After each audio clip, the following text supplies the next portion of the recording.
میرا مختصر کوشچن یہ تھا پہلے، اب ایک آپ کی بات سننے سے ایک کوشچن اور بھی آ گیا ہے. چلیں پھر جو دوسرا ہے پہلے کر لیں. جی کوشچن یہ تھا کہ جب آپ نبی کریم صلی اللہ علیہ وسلم کو آخری نبی مانتے ہیں اور آپ شریعت کو، وہی آپ کی شریعت ہے جو نبی کریم صلی اللہ علیہ وسلم کی ہے، اور قرآن شریف کو آپ آخری الہامی کتاب مانتے ہیں، اور میں بڑا خوش ہوا آپ کی ان باتوں سے، ٹھیک ہے، تو پھر ایک نئی شریعت کی ضرورت کیوں پیش آئی؟ ڈاکٹر نصیر صاحب، آپ نے پچھلی دفعہ بھی بات کی تھی، ایک تو ہم نے پچھلی دفعہ وضاحت کی تھی کہ بالکل کسی نئی شریعت کی نہ گنجائش ہے، نہ ضرورت ہے، نہ ہم کسی نئی شریعت کو مانتے ہیں، بالکل بھی. ہم اللہ کے فضل سے شریعت محمدی پر قائم ہیں، اور حضرت مرزا صاحب علیہ الصلوۃ والسلام کو وہ مسیح موعود اور امام مہدی مانتے ہیں جس نے رسول کریم صلی اللہ علیہ وسلم کی شریعت کو زندہ کرنے کے لیے دوبارہ اس دنیا میں آنا تھا.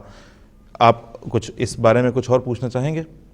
دوسری بات یہ ہے نہیں، پہلی بات اگر ڈاکٹر صاحب تھوڑی سی مکمل کر لیں تاکہ پھر آگے چلیں گے. مکمل نہیں ہوئی میرا کوشچن پورا نہیں ہوا. ٹھیک ہے، پوچھیے.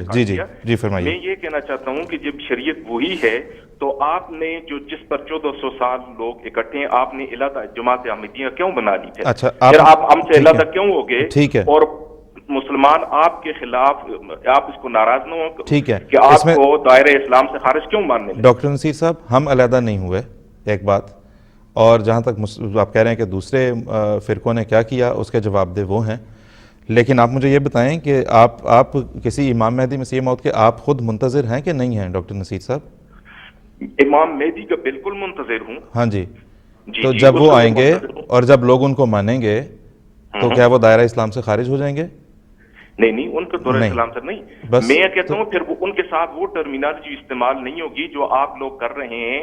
آپ کہہ رہے ہیں دیکھو یہ اصحاب رسول اللہ صرف نبی کریم صلی اللہ علیہ وسلم کے ساتھ ہم رضی اللہ تعالیٰ عنہ کہتے ہیں. آپ ان لوگوں کو رضی اللہ تعالیٰ عنہ کیوں کہتے ہیں جو مرزا صاحب کی ملاقاتی ہیں؟ ٹھیک ہے، ابھی اس کا جواب ہم درخواست کریں گے تعالی مجیب صاحب سے، وہ آپ کو دیں گے کہ امام صاحب یہ جو ٹرم ہے، پہلے بھی اس پہ تفصیل سے ویسے بات ہو چکی ہے ڈاکٹر صاحب، لیکن چونکہ آپ پوچھ رہے ہیں، انہیں میرے خیال زیادہ اس بات پہ ہے کہ شاید ہم ان کا جو ایک عام ایک مسکنسیپشن پائی جاتی ہے، اس میں ڈاکٹر صاحب کا قصور نہیں، پروپیگنڈا اتنا سخت کیا گیا کہ شاید ہم حضرت اقدس محمد مصطفیٰ صلی اللہ علیہ وسلم کو کے مقابلے پہ حضرت مرزا صاحب کو نعوذ باللہ معاذ اللہ وہ مقام دیتے ہیں، وہی مقام دیتے ہیں، اور اسی وجہ سے ان کے نام کے ساتھ جو ہے وہ ہم ان کے صحابہ کے نام سے رضی اللہ عنہ کہتے ہیں.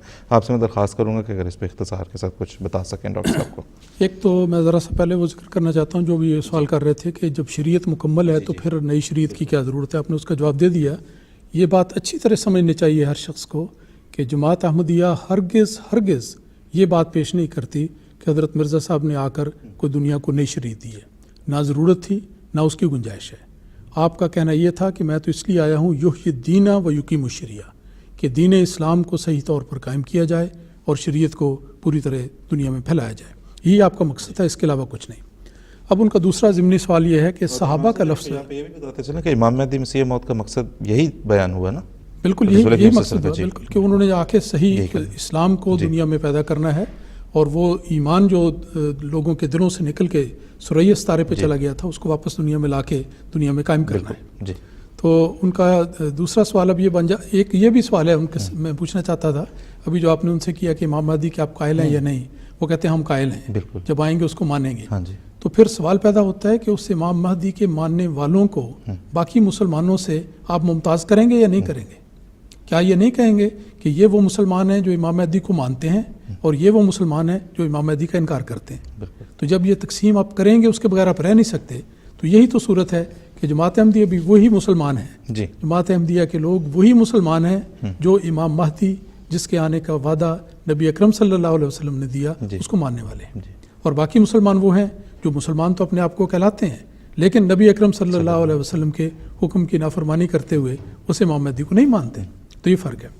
باقی رہ گیا صحابہ کا لفظ کیوں استعمال کیا جاتا ہے.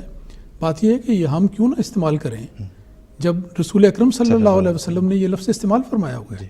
مسلم کی کتاب کو دیکھ لیں جہاں پہ حضرت عیسیٰ بن مریم کے آنے کا ذکر آتا ہے، وہاں پر بار بار یہ لفظ استعمال ہوا ہے کہ وہ آنے والا عیسیٰ ابن مریم اور اس کے ساتھی.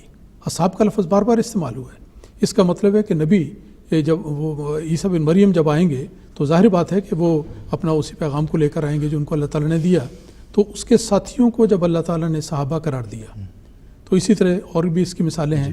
تو اس لحاظ سے حضرت مسیح موعود علیہ الصلوۃ والسلام کے اصحاب کو بھی صحابہ آخرین منہم میں بھی یہی ہاں بالکل وہی آخرین منہم میں اللہ جو ذکر آتا ہے وہ بات ذرا لمبی ہو جاتی ہے، لیکن رسول اکرم صلی اللہ علیہ وسلم نے جب سورہ جمعہ کی آیات نازل ہوئی تو اس میں یہ جو آیت آتی ہے وآخرین منہم لما یلحقوا بہم، کہ ایک باسط تو وہ ہے جو اولین میں ہوئی، ایک باسط ہوگی جو آخرین میں ہوگی، اور اس صورت میں جب ایک ہی وجود کی دو باسطیں ہیں، ایک دور اولین کی ایک دور آخرین کی، تو اس دونوں میں جو صحابہ ہیں ان کو ملا دیا گیا ہے جی۔ زمانہ درمیان میں ضرور ہے، آخرین منہم لما یلحقوا بہم، زمانہ مختلف ہے جی۔ لیکن وہ اس وجہ سے کہ وہ اللہ تعالیٰ کے فرستادہ کو ماننے والے ہیں ان کو صحابہ کے ساتھ ملا دیا۔ اسی لیے مسیح موعود علیہ السلام نے بھی ایک جگہ لکھا ہے کہ صحابہ سے ملا جب مجھ کو پایا کہ میرے ماننے والے بھی، چونکہ ان کے لیے ٹائٹل صحابی کا دیا گیا ہے، تو وہ اسی طرح ان صحابہ کے ساتھ مل گئے ہیں درجے میں، زمانہ تو مختلف ہے لیکن درجے میں مل گئے ہیں۔ تو یہ بات ان کو سمجھنے کی ضرورت ہے۔ بالکل ٹھیک، بہت بہت شکریہ ڈاکٹر نصیر صاحب۔ مجھے امید ہے کہ آپ کو آپ کے سوال کا جواب ملا ہوگا، لیکن مجھے اچھا لگے گا اگر ابھی بھی نہیں ملا، آپ سے بات کر کے بہت بھلا محسوس ہوتا ہے، بہت اچھا لگتا ہے، آپ اللہ کے فضل سے بات کو سمجھتے ہیں اور پھر وہاں سے بات کو آگے جاری رکھتے ہوئے کوئی اور سوال ہوتا ہے تو اسے پیش کرتے ہیں۔ بہت اچھی بات ہے، جزاک اللہ۔